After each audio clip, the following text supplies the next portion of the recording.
అంటే పెద్దపాలేరుకు కేసీఆర్ టికెట్ ఇచ్చి మరి పెద్దపల్లి పార్లమెంటులో నిలబెట్టాడు, చెన్నూరులో నిలబెట్టాడు. అంటే దొరగారు ఏది చెప్తే అది మాట్లాడవలసిందే పెద్దపాలేరు. అంటే గత 100 సంవత్సరం నుంచి చూసుకుంటే కూడా దొరలు పాలేర్లకు ఏం చెప్తే ఆ పని చేయవలసిందే. అందులో భాగమే బాల్క సుమను పాలేరు. మరి మాట్లాడేటప్పుడు నాలుకే అద్దులో పెట్టుకొని మాట్లాడితే బాగుంటుంది. రాష్ట్ర ప్రభుత్వాన్ని మాట్లాడినట్టే ముఖ్యమంత్రిని మాట్లాడినవంటే రాష్ట్ర ముఖ్యమంత్రి మీద నువ్వు ఇష్టం వచ్చినట్టు మాట్లాడి నీవు ఇష్టం వచ్చినట్టు వ్యవహరిస్తే ఇక్కడ ఊరుకోరు. బాల్క సుమన్ నువ్వు ఎంపీగా ఎమ్మెల్యేగా నిన్ను గుర్తించడం లేదు. మేము మాజీ ఎంపీగా మాజీ ఎమ్మెల్యే గుర్తించడం లేదు. కేసీఆర్ ఇంట్లో పెద్దపాలేరు అనే గుర్తిస్తున్నారు తెలంగాణ ప్రజలు. అది గుర్తుపెట్టుకో, లేకుంటే నాలుకే గోల్ చేయవలసి వస్తుంది. అది జాగ్రత్త అని చెప్తున్నాం. ఇయలో కేసీఆర్ మా దొర మాట్లాడుతుండే కదా ఇష్టం వచ్చినట్టు, లేకుంటే మా చిన్న దొర మాట్లాడుతుండే కదా కేటీఆర్ ఇష్టం వచ్చినట్టు, హరీష్ రావు మా ఇంకో దొర మాట్లాడుతుండే కదా ఇష్టం వచ్చినట్టు అని అనుకుంటే ఎవరు మాట్లాడినా తెలంగాణ ప్రజలు ఊరుకోరు. తెలంగాణ ప్రజలను మభ్యపెట్టి మోసం చేసిన విషయము తెలంగాణ ప్రజలందరికీ తెలిసిన విషయమే. అది గుర్తుపెట్టుకోవాలి. నీ స్థాయి ఎంత, నీ బ్రతికెంత. అసలు ఒక రాష్ట్ర ముఖ్యమంత్రిని పట్టుకొని ఇష్టం వచ్చినట్టు మాట్లాడితే కాంగ్రెస్ పార్టీ కానీ కాంగ్రెస్ పార్టీ కార్యకర్తలు కానీ చేతులు కట్టుకొని ఊరుకుంటారు అనుకుంటున్నావా? అది గుర్తుపెట్టుకోవాలి. నువ్వు హైదరాబాదులో ఉన్నా, నువ్వు కరీంనగర్ ఉన్నా, పెద్దపల్లిలున్నా ఖచ్చితంగా నీకు కాంగ్రెస్ పార్టీ కార్యకర్తలు కానీ ఉద్యమకారులు కానీ నీకు తగిన గుణపాఠం చెప్తారు. ఖచ్చితంగా నీ మీద దాడి జరుగుతుందని చెప్తున్నా. ఏం తమాషాలు చేస్తున్నావా?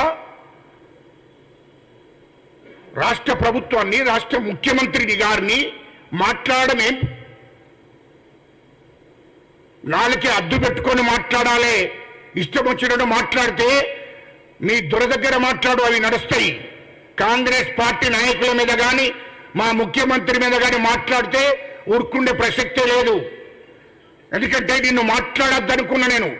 ఎందుకంటే నీ స్థాయి నిన్ను మాట్లాడే స్థాయి నాది కాదు.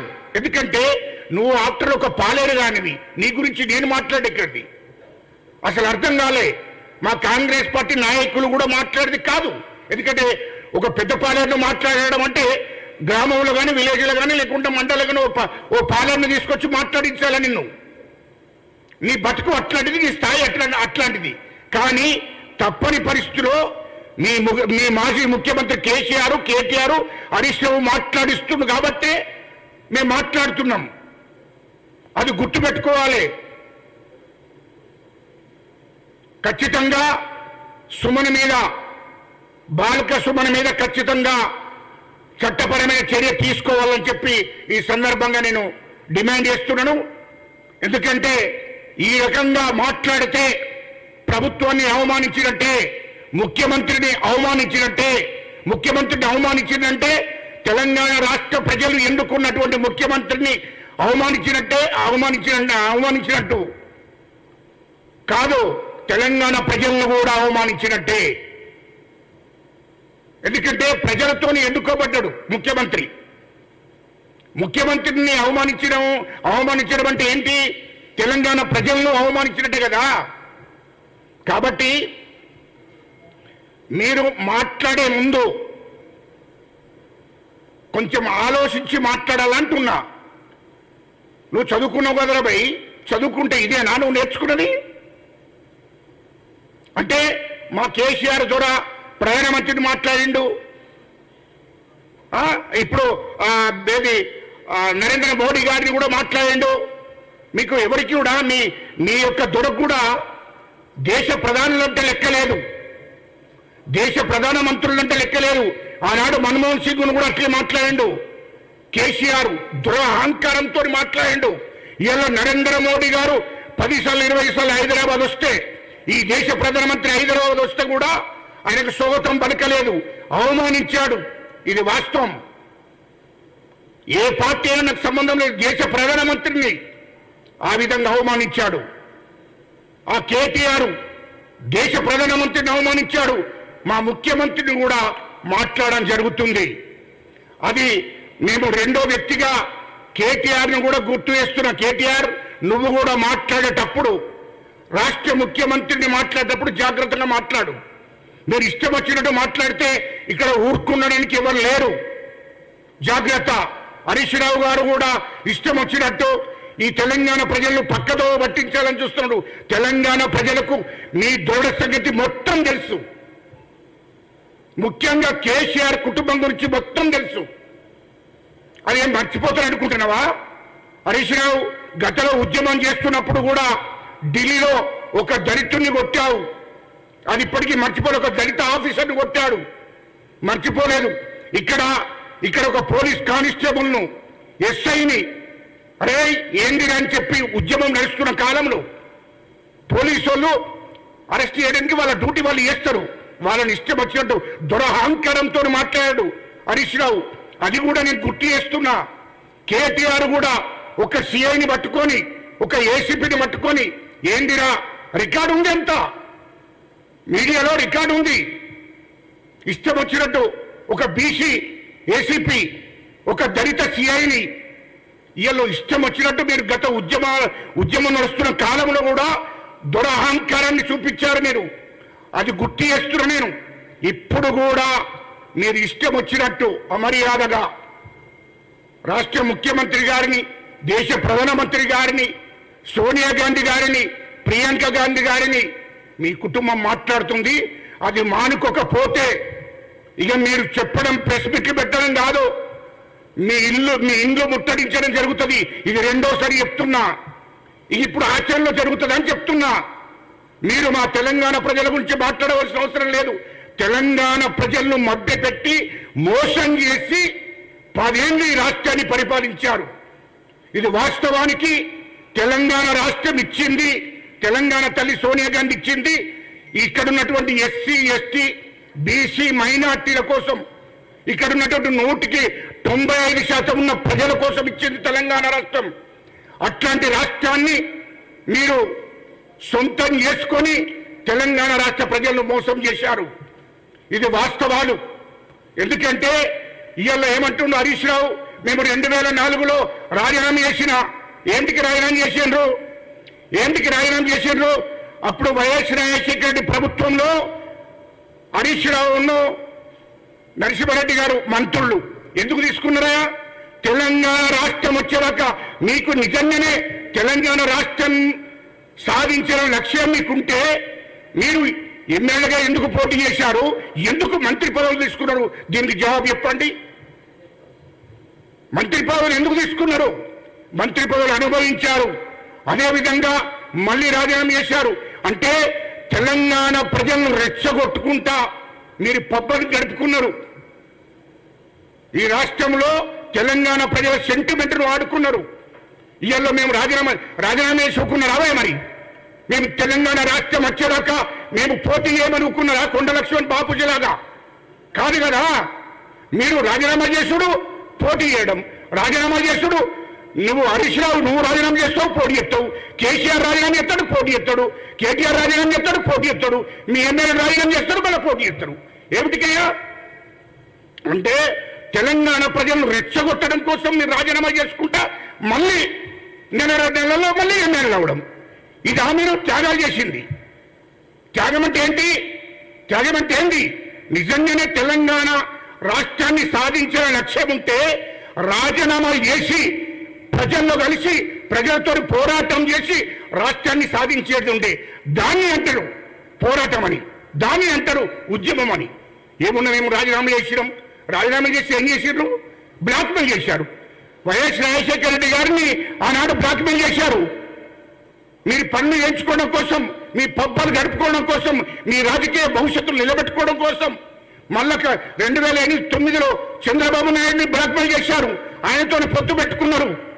ఇదంతా ఎవరు చేశారు? మీరు కాదా చేసింది?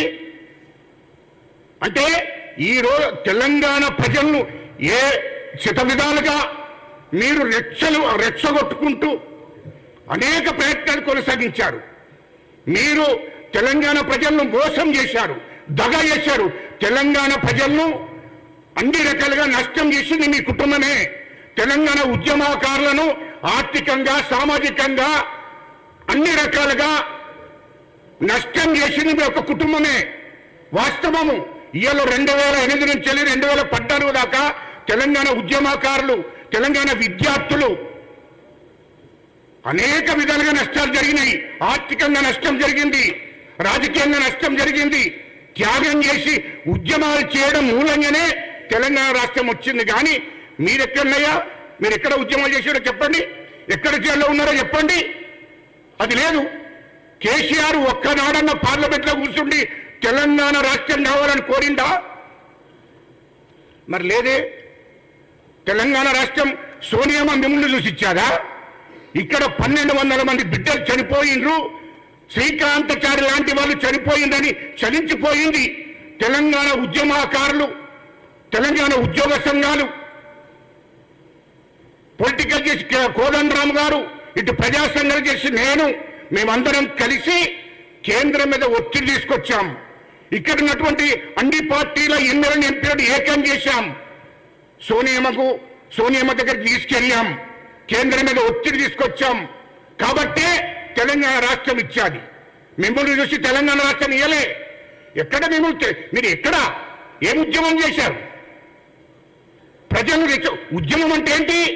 ఎమ్మెల్యేలకు పోటీ చేయకుండా, ఎంపీలకు పోటీ చేయకుండా ఓన్లీ తెలంగాణ రాష్ట్రం కోసమే త్యాగం చేస్తే నిజంగా త్యాగం చేసిన వాస్తవేనే అనుకుంటాం. మీరు ఏకంగా 2001లో పార్టీ పెట్టుకున్నారు, 2004లో వైఎస్ రాజశేఖర రెడ్డి గారి ప్రభుత్వంలో భాగస్వాములు అయ్యారు, కాంగ్రెస్ తో పొత్తు పెట్టుకున్నారు. ఇది వాస్తవం కాదా? ఇది కాంగ్రెస్ పెట్టే భిక్ష కాదా మీకు? ఒకవేళ ఇవాళ సోనియా గాంధీ గారి గిట్ట తెలంగాణ రాష్ట్రం ఇవ్వకపోతే మీ బతుకులు ఎక్కడియా? కేసీఆర్ ముఖ్యమంత్రి అయ్యేటోడా? కేటీఆర్ అంటుడు మంత్రి అయ్యేటోడా? కవిత అనేది ఎంపీ అయ్యేదా? హరీష్ రావు మంత్రి అయ్యేటోడా? దీనికి జవాబు చెప్పండి.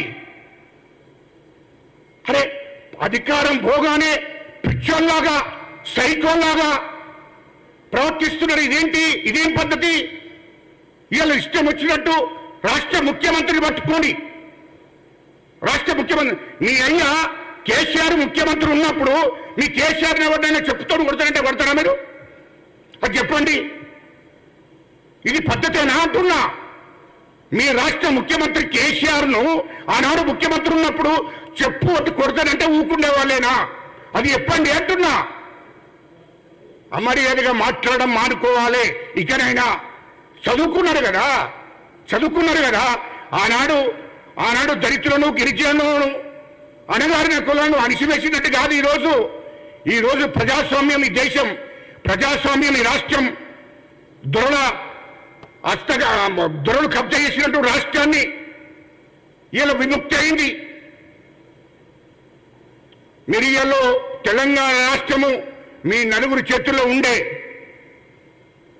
ఆ రాష్ట్రాన్ని విడిపించుకోవడం జరిగింది. నిజమైన తెలంగాణ ఈ రోజు వచ్చింది. 2023 డిసెంబర్ 3 తారీఖు నాడు అసలైన తెలంగాణ వచ్చిన రోజు. తెలంగాణ ప్రజలకు ఎంత మోసం చేశారంటే తెలంగాణ ప్రజలను నమ్మించి మోసం చేశారు. ఎవడి పాలైంది తెలంగాణ? తెలంగాణ మీకోసం వచ్చిందా? ఇయ్యలో పచ్చి అబద్ధాలు ఆడారు కేసీఆర్ గారు. ఉన్న వాస్తవాలు బయట పెడితే మీరు ఉరిపెట్టుకొని వస్తారు. మేము బయట పెట్టదలుచుకుంటే ఆనాడు మాజీ ముఖ్యమంత్రి కేసీఆర్ మాతో మాట్లాడిన మాటలేంటి? ఈ తెలంగాణ రాష్ట్రం వస్తే బీసీలు, ఎస్సీలు, ఎస్టీలు అందరూ భాగస్వాములు అవుతారని చెప్పారు. ఎవరిని భాగస్వామ్యం చేసింది నీ ప్రభుత్వంలో? నీ ప్రభుత్వంలో ఎవరు భాగస్వామ్యం చేశారు? ఇయ్యలో తెలంగాణ ఉద్యమానికి సంబంధం లేనటువంటి ద్రోహులను మీ క్యాబినెట్ లో పెట్టుకున్నారు. అది తెలంగాణ ప్రజలు గమనించలేదనుకుంటున్నారా? ఇయ్యలో ఎవరో దయాకర్ ఎవరు, శ్రీనివాస్ యాదవ్ ఎవరు, వీళ్ళందరూ ఎవరు? మీ దాంట్లో దాదాపు 70% మీ క్యాబినెట్లో తెలంగాణ ఉద్యమానికి సంబంధం లేనటువంటి వాళ్ళు. ఇలా మీరంతా నీతులు చెప్తున్నారేంటి? నాకు అర్థం కాలే. నీతులు చెప్తున్నారు. ఇది మానుకోవాలని చెప్తున్నా. కేటీఆర్ గారికి, కేసీఆర్ గారికి, హరీష్ రావు గారికి చెప్తున్నాం ముఖ్యంగా. ఎందుకంటే మీరు ఆనాడు మాతోని చర్చలకు వచ్చినప్పుడు, బీసీలు, ఎస్సీలు, ఎస్టీలు శ్రీకృష్ణ కమిటీకి రిపోర్ట్ ఇచ్చినప్పుడు, మమ్మల్ని బతిలాడినప్పుడు, మాతో మాట్లాడినప్పుడు అనేక మాటలు చెప్పారు. కానీ తెలంగాణ ఉద్యమ నాయకులను కూడా మోసం చేశారు మీరు. ఇది వాస్తవం. వాస్తవాలు బయటకు వస్తాయి. అరే 50-60 రోజులు కాలే కాంగ్రెస్ ప్రభుత్వం వచ్చి, 50-60 రోజులు కాలే ఈ రాష్ట్రంలో ప్రజలు ప్రశాంతంగా ఉన్నది. 60 రోజులకే అంత ఆగమవుతున్నారు ఎందుకు? ఓ దిక్కు కవిత ఆగమవుతుంది, ఓ దిక్కు కేటీఆర్ ఆగమవుతున్నాడు, కేసీఆర్ ఆగమవుతున్నాడు, హరీష్ రావు ఆగమవుతున్నాడు. మొత్తం కుటుంబమే ఆగమవుతుంది. తెలంగాణ ప్రజలు కానీ, తెలంగాణలో నాయకులు కానీ ఎవరు ఆగమవుతలేరు. ఒక మీ కుటుంబ సభ్యులే ఆగమవుతున్నారు. అంతా కనిపించి అయిపోతున్నారు. సైకో లెక్క ప్రవర్తిస్తున్నారు. ఇది కాదు. ఇది మీ సొత్తు కాదు. ప్రజలకు తెలుసు. ప్రజలు నిర్ణయిస్తారు. ప్రజా ఉద్యమము ఒకవేళ వాళ్ళకి ఇబ్బంది అయితే ప్రజా ఉద్యమం మొదలవుతుంది. మీకు అవసరం లేదు. అరే మీ జనాభా ఎంత, మీరెంత ఈ రాష్ట్రంలో? ఎందుకు మీరు అంతా నలుగురు, ఇంటి కుటుంబం నలుగురు మొత్తం అలా అందరినీ ముఖ్యమంత్రి రేవంత్ రెడ్డి గారు నిలబడుతున్నారు? 60 రోజులే మీ పదవులు పోయి 60 రోజులకే మొత్తం సైకోలుగా ప్రవర్తిస్తున్నారు. కాంగ్రెస్ ప్రభుత్వాన్ని విమర్శిస్తున్నారు, మా ముఖ్యమంత్రి గారిని విమర్శిస్తున్నారు. ఇది సరైనది కాదు. ఇది ఒకవేళ ఇది మానుకోకపోతే తెలంగాణ ప్రజలే మళ్ళీ తిరుగుబాటు చేస్తారు. అది గుర్తుపెట్టుకోండి. మీరు ఇష్టం వచ్చినట్టు ప్రాజెక్టు గురించి మాట్లాడుతున్న హరీష్ రావు సిగ్గన్న ఉన్నది అవయకు 60 రోజులే 50-60 రోజులు అవుతుంది ప్రభుత్వం ఏర్పడి. అన్ని చదువుతున్నారు. ఇంకా ఏం జరిగింది అనేది 1 లక్షల కోట్లు అప్పు చేసిపోయినరు. 6 లక్షల కోట్లు అప్పు చేసిండ్రు. రాష్ట్ర బడ్జెట్లో రూపాయి లేకుండా వేసి దిగిపోయినరు. దాన్ని చదువుతున్నారు. ఇప్పుడే ఆలోచిస్తున్నారు ఏం చేయాలి ప్రజలకు అని. 60 రోజులన్నీ ఎంత ఆగమేయడం ఏంటి అర్థం కాలేదు. అందుకోసమనే ఇవన్నిటి కూడా మేము మా ప్రభుత్వం ఆలోచిస్తుంది. ఖచ్చితంగా తెలంగాణ ప్రజలు ఆలోచిస్తున్నారు. మీరు తొందర పడకండి. ఒకవేళ మీ నలుగురు గిట్ట, మీ ఇంటి నలుగురు, కేసీఆర్ కుటుంబానికి సంబంధించిన నలుగురు గిట్ట ఇష్టం వచ్చినట్టు మాట్లాడడం మొదలు పెడితే ఖచ్చితంగా మీ ఇంట్లో ముట్టడిస్తాం. ఖచ్చితంగా. ఇది మీడియా ద్వారా మీకు చెప్తున్నా. ఖచ్చితంగా మీ ఇంట్లో ముట్టడించి ఈ రాష్ట్రం నుంచి తరిమేసే రోజులు వస్తాయి. అది గుర్తుపెట్టుకోండి.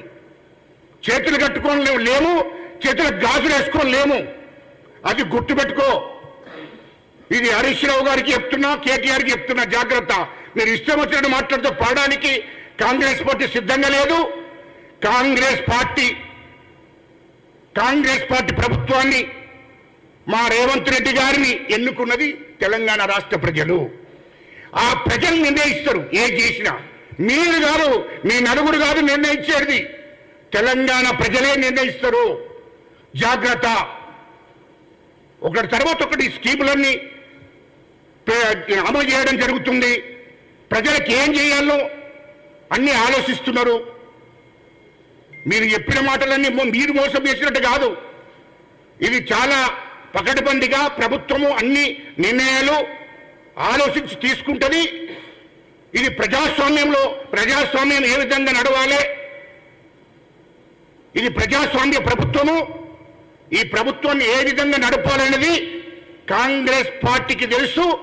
కాంగ్రెస్ ప్రభుత్వం ఉన్నట్టు మా ఎమ్మెల్యేలకు, మా ఎంపీలకు, మా మంత్రులకు, మా ముఖ్యమంత్రి గారికి తెలుసు. ఇది మీరు చెప్పవలసిన అవసరం లేదు. అందుకోసమని ఖచ్చితంగా మరి ఇకైనా మీరు మానుకోకపోతే, ఇప్పుడు ఎవరైనా మాట్లాడుతున్నారా? ఒక్కసారి చూడండి.